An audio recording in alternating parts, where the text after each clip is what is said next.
Alors, dans cette deuxième partie de la vidéo, on va parler de la rame et plus spécifiquement la rame d'entrée en vague. Donc d'abord, on avait parlé des trois types de rames.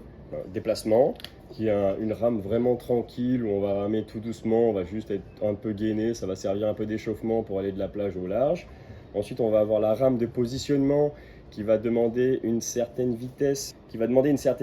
pour pouvoir aller d'un point A à un point B dans l'eau, c'est-à-dire il y a une vague qui arrive, donc il faut que je me dépêche, j'accélère un peu ma rame pour aller me placer au bon endroit de la vague pour pouvoir attraper cette vague. Et ensuite, on a la rame d'entrée en vague qui est souvent décisive pour les surfeurs, mais ils ont du mal parce qu'ils la confondent avec la rame de positionnement. Okay, donc ce qu'on a vu avec un de mes élèves qui faisait la différence, ce n'était vraiment pas la puissance dans la rame d'entrée en vague qui importait, mais la vitesse et la fréquence dans les mouvements de rame. Ça veut dire que si ma rame de positionnement, je suis en train de commencer à aller un peu plus vite avec les bras, au moment où je veux rentrer en vague, ça va être très important d'aller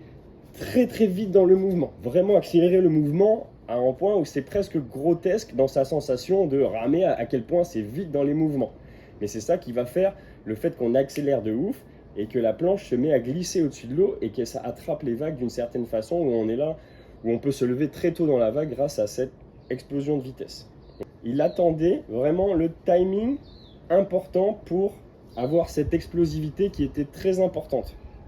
Ça veut dire que des fois, au lieu de ramer pendant 5-6 secondes pour attraper la vague et accélérer au fur et à mesure, il vaut mieux prendre le temps de bien regarder sa vague, c'est-à-dire si nous on était par exemple à cet endroit de la vague, on attend de vraiment bien voir la vague quand elle arrive pour essayer de définir l'angle dans lequel on va partir.